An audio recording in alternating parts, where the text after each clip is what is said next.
Realita Post TV channel Bedebis. Bedebis.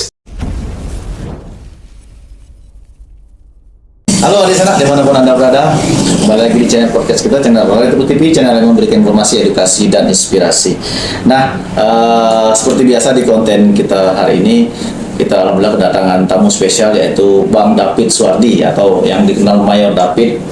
Bang, apa kabar Bang? Alhamdulillah sehat. Sehat ya? Dari jauh kayaknya? Iya, saya kebetulan Kesibukan? ada kesibukan di luar kota. Berkata ya?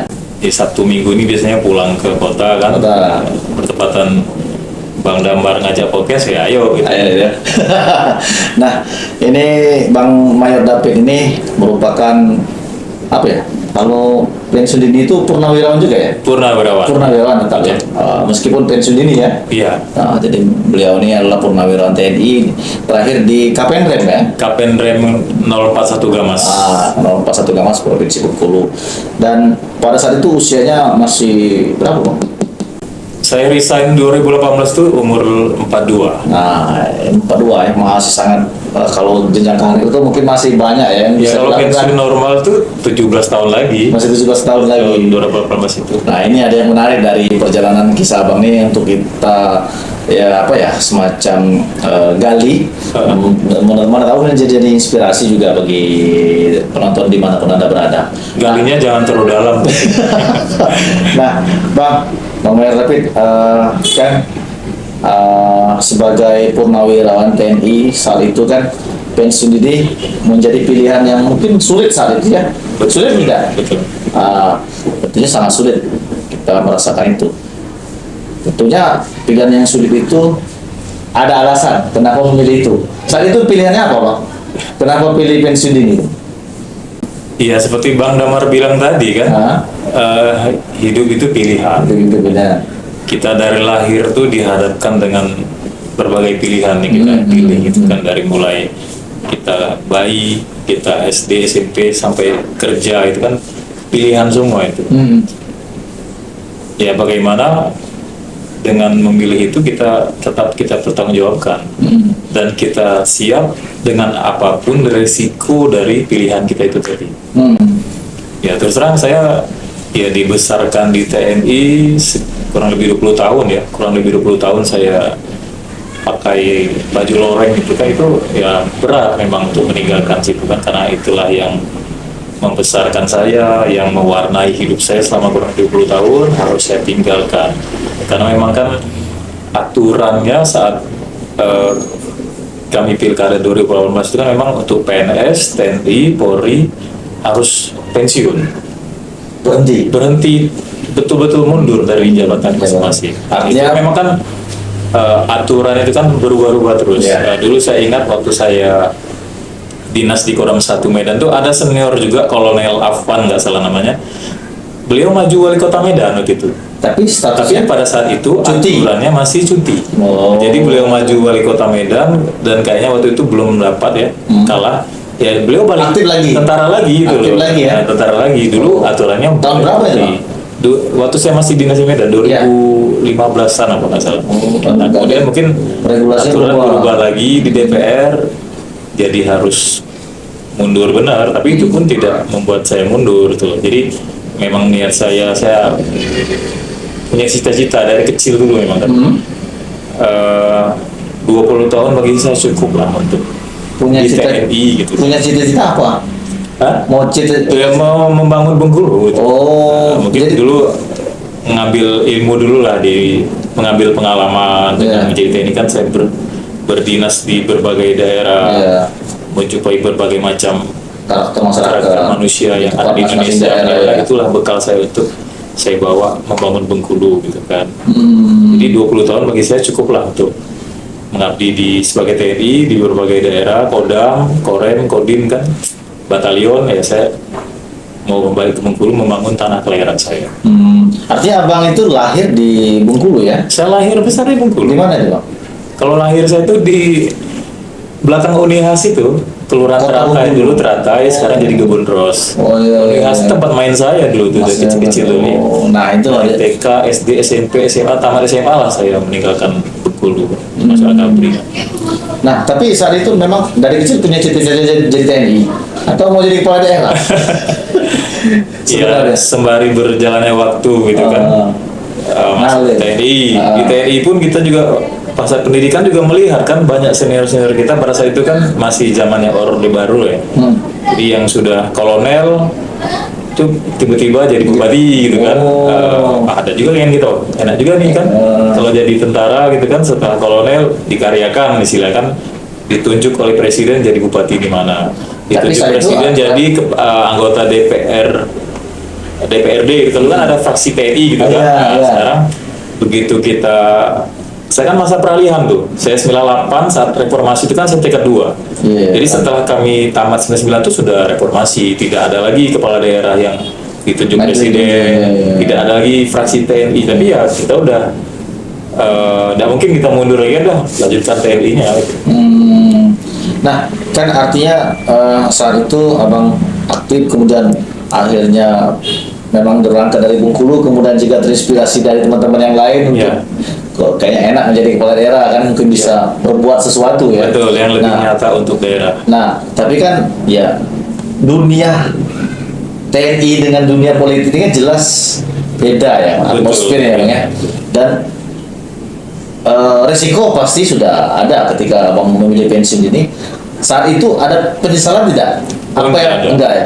Sudah lillahi ta'ala ya? Yang jelas kan saya memutuskan itu kan pasti saya sudah ajak bicara lah gitu kan. Tapi saat itu sudah terbayang belum dalam dunia politik itu ada kos, ada ini, ada itu, belum sudah terbayang nggak? Karena kan sudah ya. Jadi kan terakhir sebelum saya dinas di Bengkulu kan saya dinas di Kodim Oki gitu kan. Di Kodim Oki itu sebagai Kasdim. Sumsel ya. Di Sumsel. Ya saya sering ya namanya Kodim dengan Bupati kan Forkopinda, saya sering diskusi, ketemu ngobrol dengan bupati, ketua dewan, ya kan, dengan kadis-kadis, ya saya sedikit banyak dapat ilmu ya, dapat masukan lah dari mereka, bagaimana pemerintahan seperti apa. Intinya sama aja sih dengan di militer gitu kan, ada struktur organisasi ya kan, rantai komando, siapa di atas siapa di bawah siapa bisa perintah siapa sih. Garis koordinasi, garis perintah itu sama ada. Tapi kan secara struktur, secara garis koordinasi kan dengan dunia politik ini beda nih Pak. Kalau saya lihat politik ini kan sifatnya dinamis nih. Kalau garis komando ini kan jelas A, B, C. Ada plan B, plan C. Tapi kalau di politik ini bisa kemana-mana ini. Karena melihat angin aja. Justru di situ tantangannya lebih besar, lebih menarik untuk kita gali dan lebih gali lagi. Ya. Nah, jadi melihat perjalanan abang itu akhirnya memilihlah untuk berhenti dan menasbihkan diri untuk mencalonkan diri saat itu ya. Bismillah. Pilwakot tahun 2018 saat itu lawan ini ya. Melawan petahana Pak Helmi Hasan. Saat itu ada 4 pasang ya. Iya. Pak Helmi Hasan dengan Pak Deddy Wahyudi, Bu Linda dengan Pak Mirza, Bu Erna dengan almarhum Pak Azhar Kasih, saya dengan Pak Baksir. Dan saat itu abang memilih jalur independen ya? Independen. Nah, kenapa? Sementara kan abang sudah banyak berdiskusi dengan kepala daerah yang notabene mungkin dari partai politik saat itu kan? Iya. Nah, ini kenapa akhirnya abang memilih jalur independen? Kenapa? Ya waktu itu saya termasuk juga diskusi ya dengan ketua KPU di Oki gitu. Ya saya ngobrol dengan beliau kan, Pak, saya bilang saya ini ada rencana, saya bilang kan mau pulang ke kampung saya, mau nyalon wali kota, saya bilang kan. Oh bagus itu Bang, katanya kan. Berapa penduduk di sana? Saya bilang 265.000. Oh itu masih di bawah 500.000 Bang, katanya. Kalau di bawah 500.000, syarat KTP-nya hanya 7,5%. Berarti dihitung dia mereka, oh hanya 22.000 katanya. Maju independen aja Pak. 20.000 tuh nggak susah lah ngumpulkannya. Kota kan? Iya, saya bilang kota. Nah kota kan nggak seperti kita ini. Kalau di Oki itu, jarak antar desa tuh mungkin setengah jam. Jarak antar kecamatan mungkin sampai 2-3 jam ya kan. Dan juga medannya berat. Kalau di kota saya yakin kota Bengkulu tuh ya kecil, Iya. mungkin jarak antar kelurahan jalan kaki pun nyampe, antar menit kecamatan ya. mungkin itu namanya nyampe, mungkin 1 liter ibaratnya Masih- bensin udah terkeliling satu kota. Iya, saya bilang, apa mau jadi PNN aja? Pulang ke Bengkulu, ya mungkin dinas jalan di luar jam dinas ya pelan-pelan. Rangkul lagi simpul-simpul awal dulu katanya kan, keluarga abang, kawan-kawan SD, SMP, SMA, kawan-kawan komunitas dulu, mungkin saya dulu di Pramuka aktif, ya kan bela diri, kemudian komunitas-komunitas lain, ya itulah simpul-simpul awal abang nanti untuk mulai mengumpulkan KTP, ya saya jalankan itu. Dan Alhamdulillah, lancar ya. terkumpul itu dari dulu nggak salah 3 calon independen itu, dan hanya kita yang lolos itu. Terpenuhi. Ya, memenuhi syarat. Menyerahkan KTP awal, kemudian ada verifikasi ulang, kita mampu menyerahkan perbaikan, dan kita yang dinyatakan lolos memenuhi jumlah dan syarat dari KPU. Nah, kan balik lagi kita sedikit dari keluarga sendiri pada saat menentukan pilihan, apakah sudah terbayang juga kalau terpilih mulus enak kan mereka? Ya. Tapi ketika rencana takdir berkata lain, nah ini bagaimana keluarga atau mungkin orang terdekat, anak-anak, Ya, gimana nyikapannya? Iya, Apa yang ada? bakal merasakan dampak dari pilihan kita itu kan ya keluarga inti Iya, kita, iya. istri, anak gitu kan, orang tua gitu kan. Kalau orang lain paling hanya bisa menilai gitu kan, Iya. oh kasihan, gimana gitu kan. Ya insya Allah kami sudah siap dengan itu kan. Apa yang abang yakinkan dengan ke istri ketika bagaimana cara abang Ya intinya mengkomunikasi? kan kita pulang kampung gitu kan. Orang tua saya di sini, mertua saya juga di sini, saudaraku juga banyak di sini. Kita tidak akan kelaparan sebenarnya. Kita tidak akan Garansinya sengsara karena memang keluarga besar kita di sini, kecuali mungkin maaf ngomong saya mungkin nyalon di Papua sana. Tapi kan ketika abang sudah memilih untuk berhenti, artinya kan terkadang kan ada pertimbangan status sosial sudah lagi kan, ada nggak terasa rasa kecemasan itu? Tidak. Oh, tidak lagi tidak. status Tidak. tidak lagi status anggota ini. Enggak, Kalau masalah. nggak segan lagi orang ini kayak. Nah itu. Pangkat dan jabatan itu kan hanya hiasan itu kan. Nah. Lambat laun juga akan hilang dari diri kita gitu kan. Misalnya saya mungkin tetap bertahan di TNI waktu itu. Udahlah nanti aja lah kalau mungkin sudah pensiun umur 58 gitu Ya. kan, baru balik ke Bengkulu nyalon. Saya pikir sudah terlalu tua juga. 58 mungkin dengan pangkat, mungkin kalau ada rezeki saya dapat jenderal, mungkin saya jenderal mungkin Ya. 58 balik ke Bengkulu. Ya. Baru mau nyalon mungkin nanti tahun berapa lah kan. Ya. Ya, mungkin kawan-kawan saya udah nggak ada lagi. Ya. Simpul-simpul awal yang mau bergerak bantu saya pun mungkin fisik saya nggak akan sekuat sekarang. Mungkin turun naik 2 rumah mungkin sudah ngos-ngosan saya mungkin. Nah. Kalau 2018 itu maaf ngomong mungkin sampai 20-30 pertemuan sehari saya sanggup gitu. Karena masih energi ya. Masih muda, Ya, itu. ya. Tapi kan apa ya istilah itu, kalau abang memilih pilihan itu kan apa nggak rugi gitu kan? Enggak lah. Enggak ya. Iya, kita yakin Allah itu kan selagi kita berusaha dan berdoa pasti ada rezekinya. Tapi kenapa abang ngotot untuk memilih jalur kepala daerah? Apa karena melihat kota kelahiran ini tidak ada progres? Apa melihat kondisi ekonomi yang sulit? Apa yang paling memotivasi ambisi untuk itu? Memang ya kita melihat Bengkulu ya mungkin dari segi pembangunan dibanding mungkin dengan provinsi lain gitu mungkin bukannya tidak ada. Kalau kota lah, Jadi kalau orang bilang Bengkulu kok ceko-ceko aja gitu kan. Terutama bahasa-bahasa orang yang merantau gitu kan. Merantau mungkin sekali-sekali pulang lebaran, tidak ada perubahan. Itu salah juga sebenarnya. Namanya perubahan itu pasti ada. Kemajuan itu pasti ada, cepat atau lambat. Mau kepala daerahnya berbuat atau tidak, namanya pembangunan itu pasti ada. Tinggal lagi. Pasti ada. Tapi itu tadi, pembangunan itu kan ada mungkin yang berlari, ada yang berjalan, ada yang merangkak, ada yang ngesot. Nah, mungkin Bengkulu mungkin masuk kategori? Ya kurang tahu lah, yang jelas Ngesot. bukan berlari lah kita kan, dibanding maaf ngomong provinsi yang sekitar kita aja lah, Jambi misalnya kan. Ya ingat saya dulu, saya kalau pulang ke Padang, nenek saya kan di Padang tuh, dari mulai Linggau sampai Padang tuh ya hutan belantara itu dulu ya, sekitar saya SD SMP. Tapi sekarang kita lihat tuh luar biasa kemajuan mereka gitu kan, jalan lebar-lebar, ruko maju lah pokoknya. Dibanding kita sekarang. Dibanding kita. Iya, Kita iya. maju, ada kemajuan juga, tapi Tapi entah merangkak, entah apa namanya kan. itu yang menjadi dasar abang untuk Iya. maju. Bukan karena enak lihat jadi kepala daerah kan, kalau daerah Itu enak jadi kepala daerah, kita dapat fasilitas. Kalau saya siap apa ya? Ya selama 20 tahun saya jadi TNI kan tahu sendiri lah mungkin Bang Damar kan bagaimana bersahajanya seorang TNI kan dari Ya. segi mungkin gaji pokok, dunia segala macam ya cukup lah kan, bukan untuk bermewah-mewah. Kita memang dibuat negara seperti itu gitu aja. Kita sanggup gitu loh. Ya maaf ngomong kalau niat saya waktu itu ya kalau memang jadi kepala daerah ya anggaran-anggaran yang kira-kira itu terlalu berlebihan untuk kepala daerah kan saya kembalikan, kita potong. Misalnya pakaian dinas nih, kabar mungkin sampai miliaran untuk kepala dinas, apa iya kan?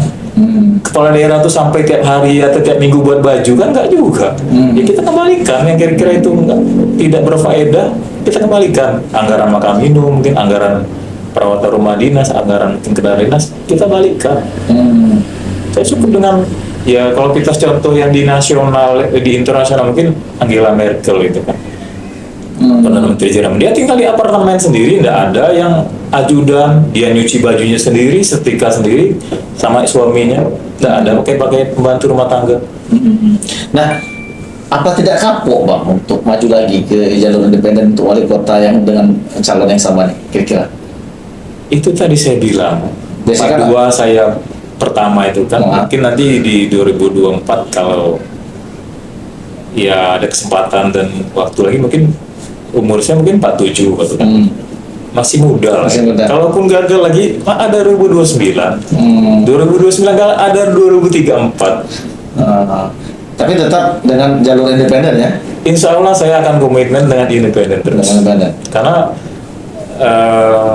Tapi kan menurut saya pribadi gitu ya, kepala daerah mulai, bukan hanya kepala daerah, presiden. Dari mulai wali kota, gubernur, presiden itu harusnya independen. Kalau menurut saya, kalau ada pilpres, presiden independen, saya maju independen. Terus terang Bang Damar. Karena menurut saya kepala daerah itu haruslah seorang yang independen, berdiri di atas kakinya sendiri tanpa intervensi legislatif, tanpa intervensi satu partai pun. Dia adalah berdiri sendiri. Ya kalau kita balikkan ke trias politika kan antara eksekutif, legislatif, dan yudikatif kan tiga kekuatan besar itu kan. Itu kan kenapa dulu Montesquieu sama John Locke membuat trias politika kan, agar tidak ada kekuasaan itu yang terpegang oleh satu kekuatan yang sehingga dia akan arogan bertindak lebih. Makanya kekuasaan itu dibagi tiga. Legislatif sebagai pembuat undang-undang, eksekutif pelaksana undang-undang, yudikatif sebagai pengawas undang-undang. Nah, kok sekarang eksekutif ini bagian dari legislatif kan? Kalau di logika saya nggak masuk gitu. Eksekutif itu ya berdiri sendiri, artinya ya independen. Dia berdiri sendiri, bertindak sesuka hatinya tanpa intervensi dari legislatif. Kalau hati dan pikirannya untuk rakyat, ya mudah-mudahan apapun itu kebijakan dia, perintah dia, program dia akan sepenuh-penuhnya untuk kesejahteraan dan kemakmuran rakyat.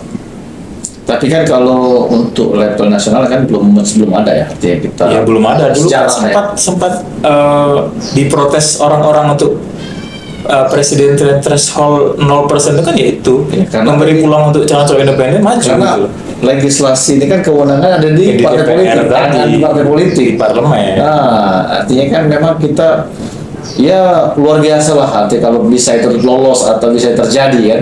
Tapi kalau untuk kepala daerah masih bisa, mungkin karena skupnya kecil makanya Ya. tidak begitu terlalu apa. Ya kalau gubernur kan kayak gubernur lah kan terus sempat habis 101,5 juta lah kan. Ya. Kalau 10%-nya berarti kan 150.000. Itu pun sebenarnya sudah sangat berat untuk mengumpulkan KTP sebanyak itu. Ya, 10.000. makanya- Apalagi kalau nasional 200 juta berarti berapa juta? 20 juta.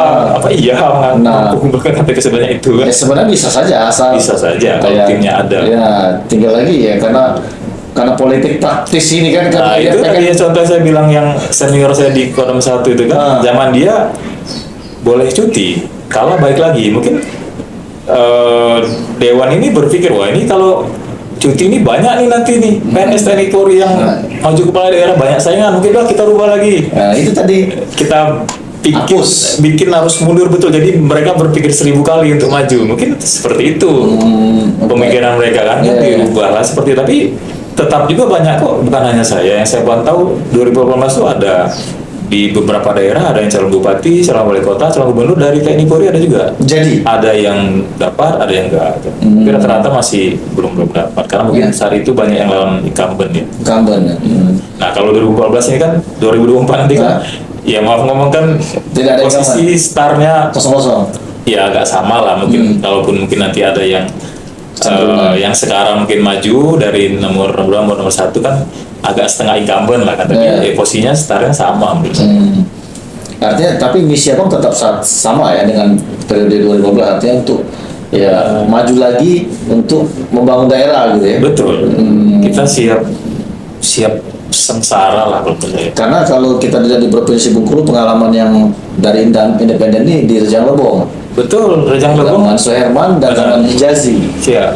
Itu Dengan terbukti. Samsul yang sekarang kan juga Pak Samsul Oh iya, independen juga. 3 hat-trick ya, hat-trick Dan didukung salah satu partai Partai. politik, PKS kan Iya. mendukung mereka. Ya, bukan diusung kata, mendukung Iya, cuma kan. betul. Artinya memang suatu yang bukan mustahil ya kalau bicara. Di daerah-daerah lain ada juga kok independen yang menang. Nah, artinya lagi unsur yang ditunggu-tunggu masyarakat, unsur dari TNI mampu tidak ini untuk menjawab tantangan yang dihadapkan nanti 2024 ini ya. Iya.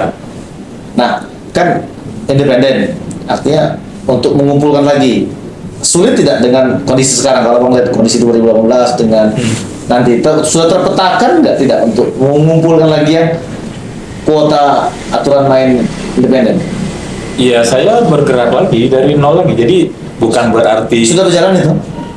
sudah berjalan sejak 2019 itu sudah berjalan. Sudah berdiri lagi? Sudah bergerak lagi. Jadi Sekarang saya tidak progresnya? mentang-mentang dulu punya KTP yang pernah diserahkan, oh itu aja diserahkan lagi, enggak. Oh. Itu saya Sortir. semua, tidak ada lagi yang dipakai. Saya datangi ulang lagi satu. Diupdate lagi datanya?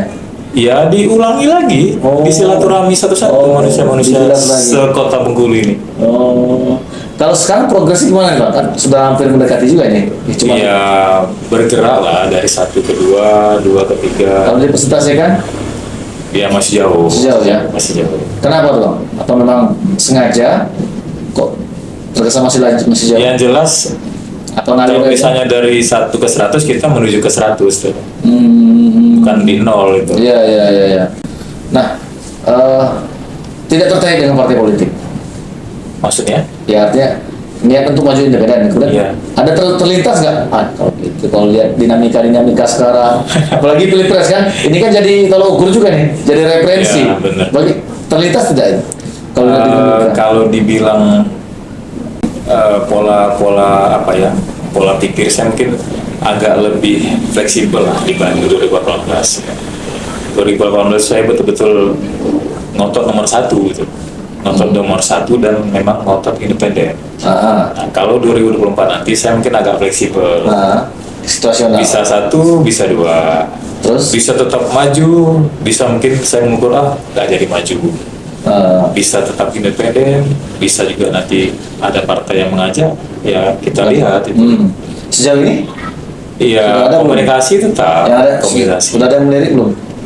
Belum ada. Belum ada ya? Belum ada. Tapi komunikasi sudah terjadi ya? Kita melihat Ahok lah, mungkin entah bisa disamakan Ahok dengan David gitu kan. 2017 Ahok itu ngumpul KTP dulu loh di Jakarta itu. Kita mungkin trik dia untuk memperlihatkan ke partai-partai kalau dia Dia punya potensi. Nah, sekian bulan mungkin dia berjalan, mungkin dia konferensi pers itu kan, saya sudah mengumpulkan sekian ratus ribu KTP katanya. Wah, partai kan mulai melirik, ini bahaya nih manusia kan. Udah Pak Ahok ikut saya aja, mungkin akhirnya kan dia ditinggalkannya KTP-nya. Maju partai dia. Oh, jadi PDIP nggak salah. mungkin PDIP itu apa jadi Gerindra? terinspirasi. Ya siapa tahu. Ya kalaupun mungkin partai tidak bertertarik ke saya nggak masalah. Saya jalan terus independen kok. Jalan terus. Saya Iya, bisa iya. maju sendiri kok walaupun partai nggak ada yang ngajak. Tidak tertarik ke parlemen. Parlemen saya udah coba. 2019 kan saya setelah gagal di 2018 kan saya maju ke DPD provinsi dan pilkota dari Hanura waktu itu. Oh, Ya harapan saya mungkin suara saya yang hampir 30.000 waktu di Pilwakot Bisa. dengan hanya interval waktu setahun itu mungkin ya kalau mau tergerus ya mungkin minimal 10.000 masih ada gitu kan walaupun tidak maaf ngomong tidak kita kasih apa-apa ya. kan. Ada muncul soalnya. Tidak sampai. Berapa? Hanya 1000-an waktu itu. Oh, 1000. Hanya 1000. Berarti kalau DPRD kota itu cuma bisa duduk ya sebenarnya. Nggak tahu juga. Karena saya beranggapan kan pemilihnya yang sama dengan saya maju DPRD provinsi dapil kota kan pemilih saya tetap 67 kelurahan 9 kecamatan itu. Iya. Kalau saya hanya DPRD kota hanya dapil 2 kecamatan, yang 7 kecamatan lain kan juga nggak pilih saya kan. Apa tertarik jadi pengurus partai gitu kan? Tertarik nggak jadi pengurus partai sih? Atau mungkin ada yang sudah nawarin dulu lah kamu masuk? Ya sebenarnya Tawaran-tawaran. setelah yang 2019 saya nyalon di Hanura itu saya sempat bergabung sih ke beberapa partai gitu kan. Saya sempat di Gelora, kemudian juga di Perindo, di Nasdem, terakhir di PSI. Saya sempat bergabung semua. Tapi Terus kemudian mungkin karena kenapa tuh mulai saya cuaca-cuaca? merasa mungkin saya yang mungkin yang merasa nggak nyaman di situ, akhirnya saya keluar semua. Sayanya yang mungkin yang salah itu, bukan partainya yang salah. Oh. Saya sempat bergabung di 5 partai. Sekarang nggak ada partai saya. Nah, artinya sekarang kan sudah memantapkan diri ya Bang, untuk independen ya. Meskipun nanti kan juga melihat situasi juga. Ikhtiarnya ke arah situ. Itu kan. Kalau Bang melihat nanti dengan dinamika anak-anak muda sekarang yang banyak terjun dan dunia politik, bagaimana Bang? Kalau Bang melihat sekarang? Malah bagus, saya senang kalau banyak anak-anak muda yang mulai nyalek gitu kan, mulai mau. Tapi kan nyalek sekarang kan stigma lagi ini juga transaksinya kental. Nah, ini bagaimana pendidikan politik yang sebenarnya ada yang salah kayaknya. Jadi ketika nyalek itu seakan-akan politik harus punya finansial yang memadai. Nah ini itu gimana ini? itu anggapan yang salah menurut saya. Bukan hanya di politik ya. Tapi masyarakat kadang-kadang kan Iya, bukan hanya di politik, termasuk juga maaf ngomong di institusi yang saya dulu ya di TNI Polri mungkin ya. Oh kalau masuk Tamtama sekian siapkan 100 sekian ratus juta. Mau masuk Bintara Sekian. sekian ratus juta. Apalagi habisnya. Bullshit itu saya bilang. Saya sendiri masuk AKB 1 sen pun nggak ada orang tua saya keluar saya bilang, untuk ngasih orang atau panitia segala macam. Kami disampaikan oleh panitia waktu itu kan.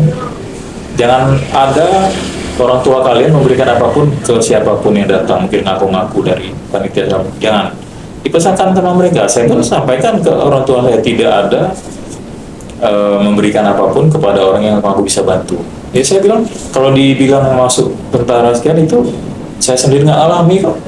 Satu angkatan saya nggak ada yang ada pejabat yang masuk, anak-anak orang biasa semua. Jadi Tapi abang gitu saya- maksudnya potensi ya. bukan hanya di politik terjadi bahasa-bahasa miring seperti itu. Oh wanipir di ya mungkin di kedinasan juga seperti itu kan. Mau jabatan ini sekian, tidak semuanya seperti itu kan. Iya. Mungkin ada 1-2 oknum yang berbuat seperti itu, tapi akhirnya orang mengecap seperti semua Dan kan? mengeneralisasikan semua. Naturalisasi. Oh. Mungkin ada 1-2 yang main uang dan duduk, tapi kan apa iya semua calon itu harus punya sekian miliar baru nyalon? Nggak juga kan? Ya mungkin ada yang di daerah Nusa Tenggara apa ya, Nusa NTB kan NTT yang pernah saya baca itu tukang galon air isi ulang dari Partai Demokrat asalnya, duduk dia bisa mengalahkan ketua DPC-nya malah. Ya kalau kita mau bicara uang, apa ia punya miliaran ratusan juta untuk seorang tukang galon isi ulang kan? Duduk dia, ya dia mungkin dengan modal silaturahmi dia mungkin ramah, dia mau keliling, mau minta istilahnya kalau minta tolong betul kan saya ini nggak punya apa, dia terus terang sama orang, akhirnya orang simpati kan. Hmm. Yuk kita bantu si A, duduk dia. Artinya kan itu stigma-stigma itu untuk ya sebenarnya tantangan juga bagi Jangan menyerah. Eh. Yang merasa mungkin nggak punya uang sudah, kalau dibilang terlanjurnya, Ya. udah lanjutkan perjuangan. Soal menang bukan Punya miliaran juga banyak juga yang nggak duduk kok. Iya. Kalau memang standarnya punya miliaran duduk, banyak juga yang udah habis ratusan miliaran nggak duduk juga. Ada yang nggak, yang mungkin keluar hanya seperlunya, mungkin seperlunya untuk bensin, gorengan, kopi, duduk kok. Iya. Iya, iya, iya, iya. Artinya itu tadi bahwa dari pengalaman Bang David Swardi ini atau Bang Mayor David ini bahwa bisa dipetik bahwa perjuangan itu tidak lekang oleh waktu ya Bang ya. Artinya selagi kita punya potensi, selagi kita punya niat yang tulus, insya Allah itu bisa terjadi ya. Iya, kita yakinlah dengan tujuan mulia kita kan. Kalau kita tetap berusaha dan berdoa, ya Tuhan juga pasti akan membantu. Kita itu tadi yang punya uang miliaran juga. Tidak ada garansi ya. Tidak ada tim yang solid, ya buang garam ke laut istilahnya. Iya, tapi kan ya orang kan kadang-kadang sudah menginterpretasikan bahwa nyalek itu kalau harus buat tim itu perlu operasional. Artinya kan ya tetap harus ada cost yang harus dikeluarkan. Ya. Makanya kalau aku menyimpulkan bagi para caleg-caleg ini jadi pengetahuan ya benar nggak harus siap dengan finansial. Iya, namanya kita bergerak kan, kita keluar rumah aja mau pakai motor pasti pakai bensin kan. Ya namanya kos politik itu pasti ada gitu loh. Kita ngumpulkan orang di posko kita kan. Dia datang dari ujung-ujung dunia sana, masa kita nggak bantu bensinnya? Masa datang cuma dengar kita ngomel aja tanpa ada yang diminum dimakan kan nggak pas juga. Jadi kalau sekedar itu tadi Tetap pos politik itu ya. memang harus ada gitu. Kalau kita Dan terukur lah ya. tidak ada sama sekali ya Bullshit lah ya. bullshit juga sih. Artinya finansial tetap dibuka Kos terus. politik tetap, tapi kalau namanya money politik Nah, itu tidak ada dalam kamus saya. Money politik. Oke, Bang Mayor David Swardi, terima kasih atas pengalamannya, terima kasih atas waktunya. Semoga apa yang kita diskusikan ini bisa menjadi referensi ya bagi anak-anak muda, kemudian bagi para kandidat-kandidat yang mungkin punya niat yang sama seperti Bang Ya. Mayor David untuk maju di pilkada atau maju di pileg yang dengan niat dan untuk membangun daerah itu. Bengkulu butuh kita. Nah, Bengkulu butuh kita. Jadi harus dijawab itu, Ya. ya kan? Bangunlah dari tidurmu, keluarlah dari sarangmu. Kita bangun Bengkulu bersama. Masya Allah. Bang, terima kasih Bang atas waktu Bang. Siap. Semoga sukses selalu. Amin. Dan bisa terwujud apa yang dicita-citakan. Amin, amin. Sukses buat Bang Damar juga dengan podcast. Minimal sama dengan Deddy Corbuzier lah. Amin. Viewersnya nanti. Amin. Dan inilah tujuan kita untuk menyampaikan, mengkampanyekan bahwa banyak tokoh-tokoh yang bisa menginspirasi. Salah satu Bang Mayor David Swardi. Terima kasih. Oke Bang, kita tutup dengan tagline kita Bang. Channel Bodebis. Kami akhiri wabillahi taufiq. Wassalamualaikum warahmatullahi wabarakatuh.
Terima kasih Bang atas waktu Bang. Semoga sukses selalu. Amin. Dan bisa terwujud apa yang dicita-citakan. Amin, amin. Sukses buat Bang Damar juga dengan podcast. Minimal sama dengan Deddy Corbuzier lah. Amin. Viewersnya nanti. Amin. Dan inilah tujuan kita untuk menyampaikan, mengkampanyekan bahwa banyak tokoh-tokoh yang bisa menginspirasi. Salah satu Bang Mayos David Suwardi. Terima kasih. Oke Bang, kita tutup dengan tagline kita Bang. Realita Plus TV Channel, Bedebis. Kami akhiri wabillahi taufiq. Wassalamualaikum warahmatullahi wabarakatuh.